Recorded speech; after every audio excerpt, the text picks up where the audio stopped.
खदान जो है ये पहाड़ों को खोदने का काम कर कौन रहा है? ये कौन है कॉन्ट्रैक्टर? मैं आपको विस्फोटक का इस्तेमाल करके कल कोई और दुर्घटना को अंजाम दिया जा सकता सीधा है। घर उड़ा सकते हैं। तहसीलदार कुठे मला व्हिडिओ यांनी दाखवला विदाउट ब्लास्टिंग परमिशन हे डायरेक्ट अशा पद्धतीनं ब्लास्ट करतात आणि ते डोंगर तोडून त्या ठिकाणी झोपड्या आणि चाळी बनवतात। तुमचं याच्यावर लक्ष नाहीये आणि हा व्हिडिओ जो दिसतोय ते एका दिवसाचं काम नाही आहे साहेब। डे नाईट केलं तरी ह्या कामाला 4 ते 5 महिन्याचा कालावधी लागू शकतो डोंगर तोडायला पूर्ण। आप आया नसर आज भी चालू आहे ही गोष्ट सिरियस घ्या। हे एवढं येतं कुठे पटलं एवढं ब्लास्टिंग करण्यासाठी हे प्लास्टिक छोटा डोंगर तोडला बघा नाही। ये एरिया का जो पुलिस इंस्पेक्टर रहेगा तहसीलदार रहेगा तो नहीं तो कोई भी रहे तो ये बहुत ही बड़ा जुर्म है। अगर ऐसा जुर्म होता रहेगा तो मैं किसी को बख्शूंगा नहीं। इन्वॉल्व लोग होंगे सबको सस्पेंड करेंगे। पर्यावरण लंबे की बात है, लोगों को मारने की बात हो रही है इधर बाजू में मंदिर और वीडियो निकलवा और मेरे को लाके दो।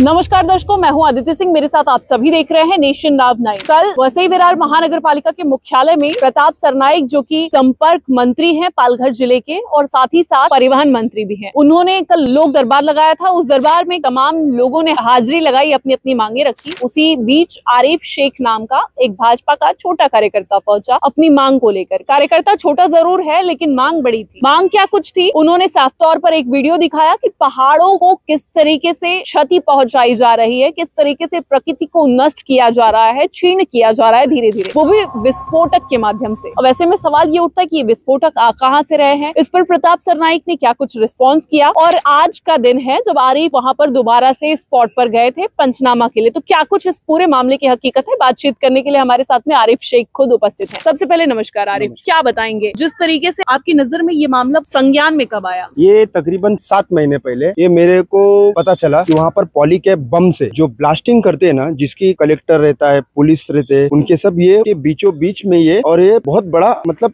इस तरह से उनके पास कई कंटेनर बम रहते हैं ना, वो उनके पास थैली के अंदर वीडियो के अंदर वो थैली के अंदर से निकाल के वो डाल रहे हैं। तो मुझे पता चला तो फिर पुलिस और कलेक्टर सबकी जानकारी में है ये। जब हमको पता चला तो इसमें कैसा रहता है कि इसमें परमिशन का भी रहता है, तो हमने लेटर मारा। लेटर मारने के बाद इसमें पता चला कि हमारे को ये पूरा ये जो खदान है ये पूरा का पूरा इलीगल है, इसके अंदर कोई भी परमिशन नहीं है। और इसके बाद में कोई भी कलेक्टर भी हो तो इस तरह की चीजों को परमिशन नहीं दे सकता। और जो वीडियो मैंने खुद निकाला हुआ था, जो वीडियो के अंदर देखा था, एक भी वहाँ पर पुलिस वाला कोई भी नहीं था और ना ही कलेक्टर का कोई भी आदमी था, ना कि कोई महाराष्ट्र शासन का आदमी था। तो चोरी छिपे इस काम को अंजाम दिया दिन दहाड़े इस तरह से काम दे रहा था कि इतने बड़े बड़े स्पॉट एक साथ में 44 मतलब 46 करके ऐसे 10 पॉलीकैप बिछाए जा रहे थे। कैलसी करोगे ना तो तकरीबन 400 बम लगा के ये पूरा का पूरा पहाड़ ऐसा गायब कर दिया जा रहा है। इसी तरीके से वसई विरार में न जाने कितनी जगहों पर बहुत जगह चालू है, बहुत जगह आगे चल के। जिक्र आप कर रहे हैं, ये कौन सी जगह है? ये मोजे कनेर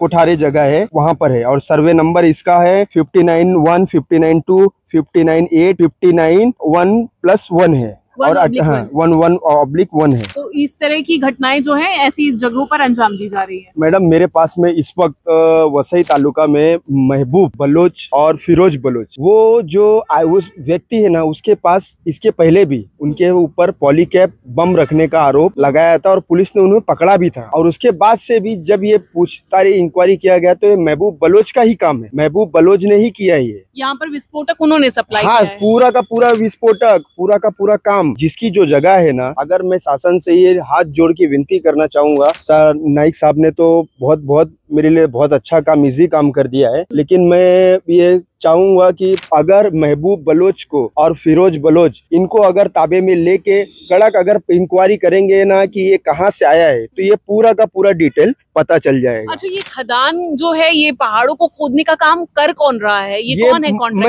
मैं आपको बता रहा हूँ ना, ये विरार में भी हो रहा है, नाला सोपारा में भी हो रहा है और ये वसई में भी हो रहा है। तकरीबन नई इसकी ना 32 इंक्वायरी आ चुकी है हमारे को। अच्छा। 32 जगह ऐसा काम चालू हो रहा है। धीरे धीरे से छोटे कैसा पहाड़ों के बीच में ये घुस जाते। इनके पास 15 से ज्यादा पोकलेन है और 25 से ज्यादा इनके पास में हाईवा है, जो बड़े जिसके अंदर ईंटे पत्थर रखा जाता है ना, वो है। और जेसीबी तो अनलिमिटेड है इनके पास। अच्छा। जेसीबी ये सब इनके लिए पास में बहुत सारा उपयोग है। मतलब इस तरह से ना ये बम कांडी ला कहाँ से रहे, हमें वो नहीं समझ में आ रहा है। निश्चित ही ये बहुत बड़ा विस्फोटक है। इस तरह की विस्फोटक का इस्तेमाल करके कल कोई और दुर्घटना को अंजाम दिया जा सकता है। सीधा घर उड़ा सकते हैं। अभी मुझे तो मेरे को ऐसा लगता है, मैं तो हालांकि डरता है हूँ नहीं, लेकिन मुझे भी ऐसा लग रहा है कि वो मेरा घर या किधर ना किधर लगा के कुछ न कुछ मुझे निश्चित ही ये सारे काम जो है डेंजरस है। पिछले 7-8 महीने से अगर आप फॉलो अप कर रहे हैं तो आप पर निगाहें होंगी उनकी या ऐसे लोगों की जो इसके पीछे होगा।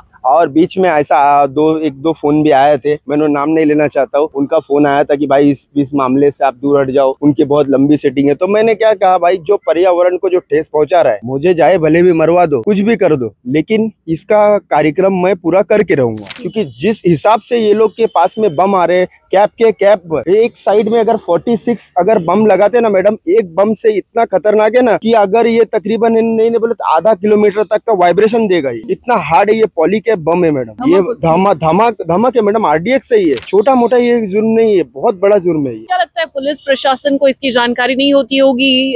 ऐसे अंदर खाने इतना बड़ा विस्फोटक यहाँ पहुंचाया जा रहा है, कल को आतंकवाद जैसी घटनाएं भी घटित हो सकती है इसके माध्यम से। तो क्या लगता है सुरक्षा और इसमें कहीं ना कहीं पुलिस प्रशासन भी चूक रही है? मैं अपने कमिश्नर साहब से हाथ जोड़ के विनती करना चाहता हूँ, सर इस मामले में थोड़ा सा आप संगीन, थोड़ा सा अच्छी तरह से इसके अंदर जानकारी लीजिए। और इसके बाद में महबूब और ये फिरोज, अपने मंत्री साहब ने कहा ही है कि हाँ, प्रताप सरनाइक जी ने कहा ही है कि इनके ऊपर मौका अवश्य लगाइए, लेकिन इसकी इंक्वायरी भी कीजिए सर, ये कहाँ से आ रहा है, ये बम कहाँ से आ रहा है, इनके पास इतने heavy poly cap, bending wire सब कहाँ से आ रहे हैं, जो मतलब जो इस तरह से कलेक्टर के पास में रहता है, कोर्ट के अंदर रहता है मैडम, ये सब चीजें इसकी सारी परमिशन लेना पड़ती है। इनके पास विदाउट परमिशन ये सब चीज, जैसा अपन दिवाली के अंदर फटाके खरीदते हैं ना, वैसा इनके पास में पॉली कैप बम रहते हैं। तो सोचो ना ये कितने खतरनाक है। तो आपने इसकी शिकायत कहाँ पर की है? निश्चित ही CP के संज्ञान में आएगा तो निश्चित हो सकता है वो कार्यवाही करे, क्योंकि मंत्री प्रताप सरनाइक ने कल आदेश तो दिया ही है, मौका एक्ट लगाने जैसी बातें उन्होंने कल कही। क्या उसके बाद आपको यहाँ पर उन्होंने स्पॉट पर भेजा था, तो क्या कुछ हुआ उसके बाद? संतुष्ट हैं आप कार्यवाही से? हाँ, स्पॉट पे हम गए थे, रात में गए थे, माननीय जो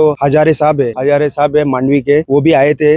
हाँ, पुलिस है वहाँ पे, वो हमको फुल कोऑपरेट किए थे और उन्होंने बताया हमारे को कि काफी रात हो गई थी तो पंचनामा बराबर हो नहीं पाया था। सादे पेपर पे उन्होंने जो तहसीलदार के जो आदमी थे प्रभाकर पाटिल ने वो सादे पेपर पे लिख के लिया कि अगले दिन हम पूरा मेजरमेंट के हिसाब से कर पाएंगे। फिर हम लोग वहाँ से निकल गए। फिर वहाँ से निकलने के बाद फिर मेरे को सुबह फोन आया। सुबह फोन आने के बाद में फिर मैं वहाँ पर गया। जाने के बाद में अभी आपको एक बात बताता हूँ मैं कि जो ये काम हुआ है ना, वो प्रभाकर पाटिल जो वहाँ के मंडल अध्यक्ष है, वहाँ पे वो खुद मेजरमेंट लेके माप नहीं पा रहे। उन्होंने मुझे अभी एक ये दिया है, ATS की मांग की है। अच्छा, इसके अंदर जो कैमरे, हाँ, तो वो खुद शॉक हो चुके, क्योंकि एक झाड़ के हाइटेड के बराबर से इतना ये काम किया गया। इस हद तक पहाड़ों को छेड़ किया गया, क्षति पहुंचाई गई। बड़े झाड़ थे मैडम, बड़े झाड़ थे। तो उन्होंने मेरे से लिख के लिया है कि आप इसमें हमें लिख के दीजिए कि ATS की मांग करके इससे ड्रोन के मार्फत से इसको पूरा अच्छे से इसकी इंक्वायरी, पंचनामा करने में कठिनाई हो रही, इस हद तक छीन किया गया। मंदिर भी है वहाँ पर, मंदिर है ऑब्वियसली, उसके अंदर मंदिर दिख रहा है, उसके अंदर बाजू में एक छोटा सा आश्रम भी है शायद से। वो उसके बाद में महबूब बलोच ने ये कैसा किया है मुझे ये समझ में नहीं आता, लेकिन इसके पास से बम कहाँ से आया है? ये मेन जो है ना, ये महबूब बलोच है। वसई, विरार, नाला सोपारा, नायगांव, पूरा मीरा रोड तक का, अगर इसके तकरीबन है ना, नहीं बोले तो 30 से 35 जगह पे इसके काम काज चालू है। मैं शासन प्रशासन से यही निवेदन करता हूँ कि इन पे जल्द से जल्द गुना दाखिल करके MCOC मौका के तहत इनको अरेस्ट करके इसकी इंक्वायरी करके और पूरा A to Z इसका पूरा खुलासा होना चाहिए। मैं आज जो पंचनामा हो पाया या नहीं हो पाया, और आगे क्या कार्यवाही होगी, कब तक? मैडम वो पंचनामा हो ही नहीं पाया। एक्चुअली पंचनामा इतना ये था, वो देखेंगे ना तो पंचनामे की जो टेप रहती है ना, टेप बाइंडिंग वो छोटी पड़ गई थी। तो आप सोचो ना, और पहाड़ वो टेप को माप नहीं पा रहा है कि इतने ऊपर से लोग ने ये साधारण तरीके से क्षति नहीं पहुंचाएगी। तो आगे किस तरीके से कार्रवाई की जाएगी? क्या आपको कोई आश्वासित किया गया? क्योंकि मंत्री सरनाइक तो बोल कर गए वो निश्चित ही, लेकिन क्या लगता है सार्थक इसका कुछ असर निकल पाएगा जिस तरीके से आप फॉलो अप कर रहे हैं? 101% मुझे यकीन है। मैं इसके बारे में CM साहब को भी लेटर लिख चुका हूँ और फोन भी वहाँ से आ चुका है, और इसके बाद ने भी फॉलो अप लगेंगे, सारे के सारे फॉलो अप किया जाएंगे। जब तक अपने पर्यावरण को जो ठेस पहुंचा रहा है ये तब तक अरेस्ट नहीं होते, और ये इनके जो 7/12 उतारा है इनके ऊपर बोझा नहीं चढ़ता, तब तक मैं शांत नहीं बैठूंगा।